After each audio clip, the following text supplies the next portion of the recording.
close match. And he is going up against his opponent on Shakur's Plateau here, the green Zerg Economist, who likes to build economy, but not as much economy as you would expect. He had the majority of that game was 2-base play, so it was a quite late third, and I think by the time he took his third, I think he'd already really won. Yeah, I mean, at that point the game was over. He had already doubled his opponent's supplies, so he just kind of just stayed safe and kept messing up.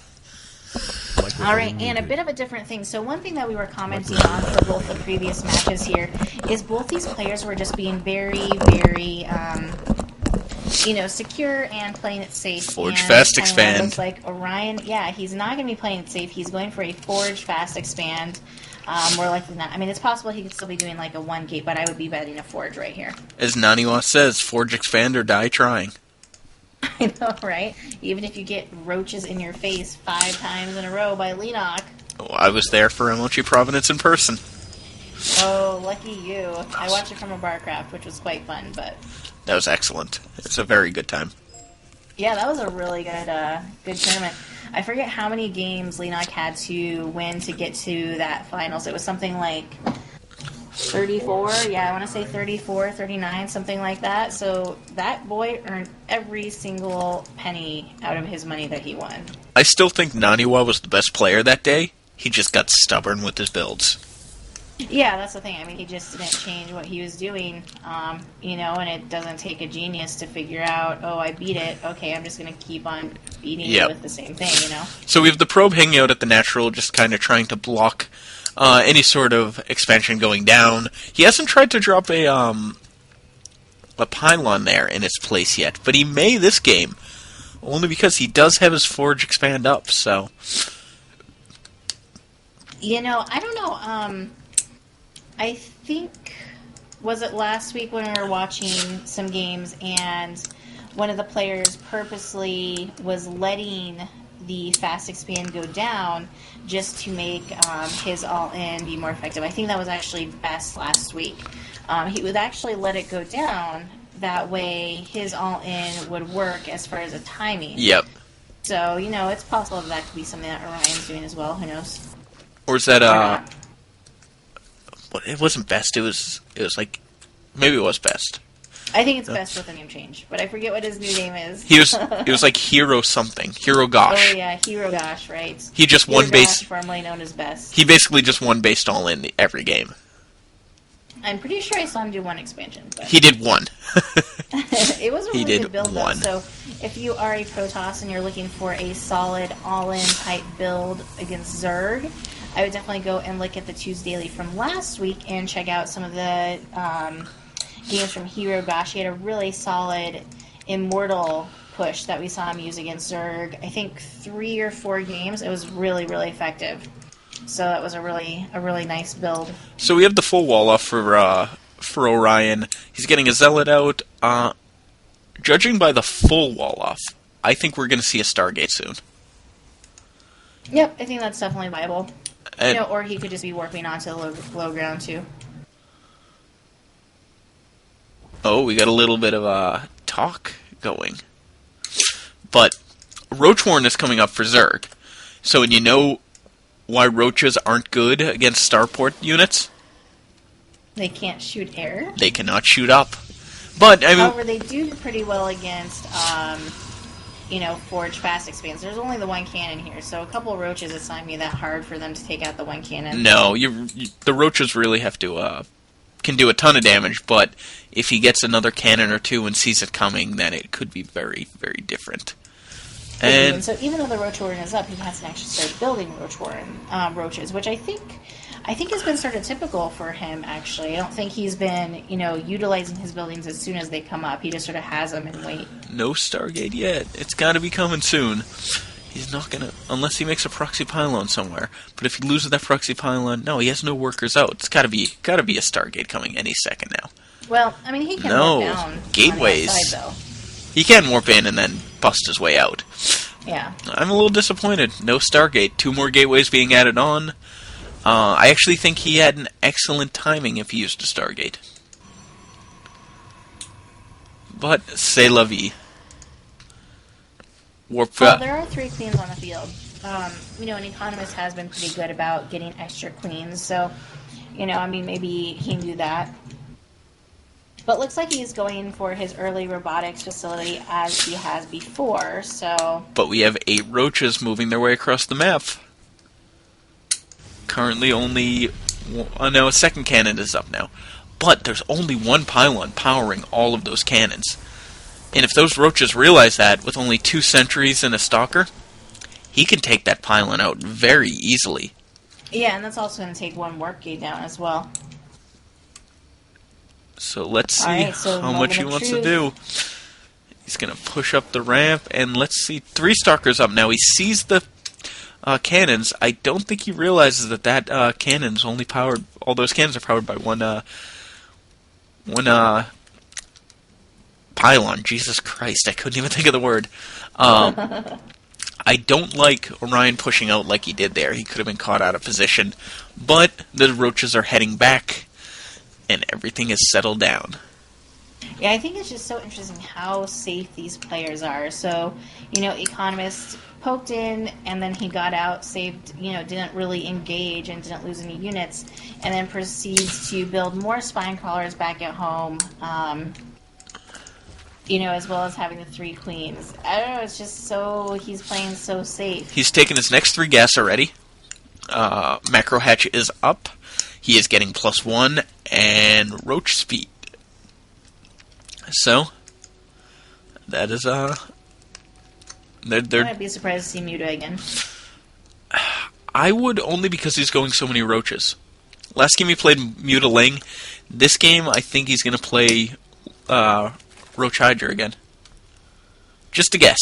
Only because he's already made so many roaches. Yeah, I think that's a possibility.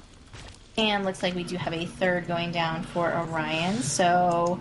he's going to be getting ahead, but it's going to be scouted really quickly by these lings here. Yeah, it is.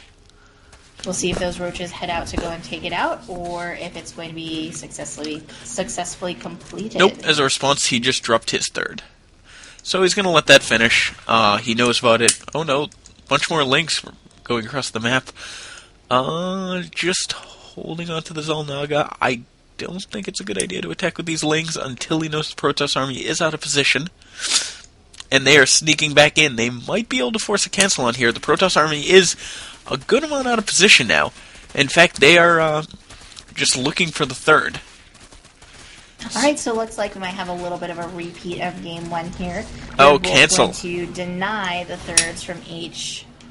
And so both those 3rds are canceled. So it's sort of resetting on the 2-base play here. And we do have a Spire going down, and then a Robotics Bay going down for Orion. So that is actually favoring the Zerg player, because Colossi also cannot shoot up. Like their roaches. Even though they have laser beams, they cannot look up with their heads and shoot their laser beams at you. You'd figured they'd want to do something about that, making them adjustable so they could go up or down. Well, they're already so tall, and they just, look at everything on the ground that maybe, they just feel like, I don't need to. They're just special enough. I guess maybe their head weight is so heavy compared to their the rest of the body, they're forced to look down just to keep their balance. Possibly. I'm not sure the interworkings of the Protoss technology strategy. Let's make units that don't shoot up. We have 3rds being dropped for both players, so we'll see if at some point both of these 3rds get denied and... Warp Prism at the 3rd for the Zerg. So we should see some Zealots or something. Probably Zealots warped in fairly soon. He may be just waiting for that to finish, so he can't let it cancel. Or maybe he doesn't even have vision of it. Let's see. Yeah, the Zerg player does not have vision of it. The Protoss player does have vision of But the Protoss does. So I think he's waiting for that to actually finish. Yeah, I think it's a good call. It's an excellent call.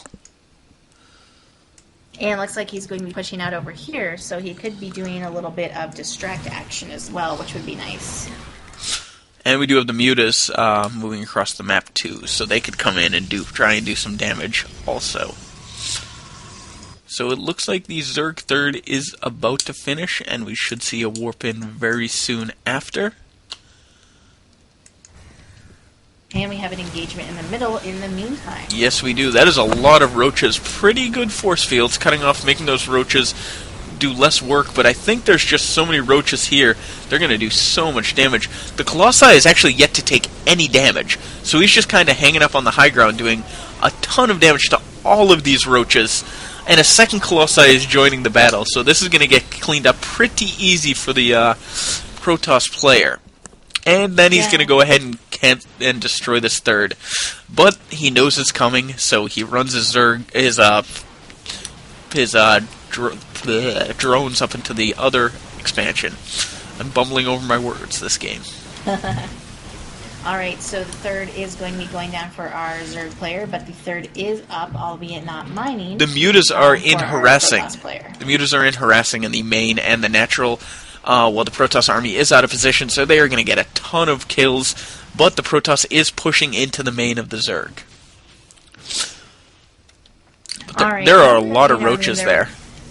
Was a decent amount of static defense and the roaches, so I don't know that this push is going to be successful. But the Colossi do have the range to take care of the spine crawlers. But apparently they don't want to, though. They started to, but then they figured... They took out one. And they also have one down to 11 health. So they're just going to sit here and wait. How much damage did those mutas do? They killed 25 workers. And it looks like it is a go. Pretty good force fields. Cutting off the roaches from getting in and getting a good concave. The roaches are going to try and come around. Another good force field, trapping those roaches so that they can't get around. So he has those roaches trapped in an excellent position, but corruptors do show up. And those Colossi should fall fairly quickly. They are running away, but the corruptors can give chase. Oh, he's attacking the one with higher health. He actually left one up for way too long, but two do fall. And those roaches are still trying to maneuver their way around force fields. Alright, and Orion is saying way ahead on upgrades here. So, last game, Economist got up on upgrades. This game, Orion is getting up on upgrades. Drones are being pulled. It looks like this could be pretty close to over. We don't have any reinforcements coming in, but we do from the Warp Prism. So I think... force fielding the ramp. He is going to lose this expansion. One roach is down on the low ground, just dying on his own. And it looks like this game could be pretty close to over. The roaches are just barely able to get out, but they're not. Actually, no, they still can't get out. Never mind. And he is going to lose his natural. And this... and we have quite a few more reinforcements on the way here. This is going to be game. Almost no roaches left. He's got almost no money. And there are just so many Starkers. And there is GG. Orion is on his way to the final.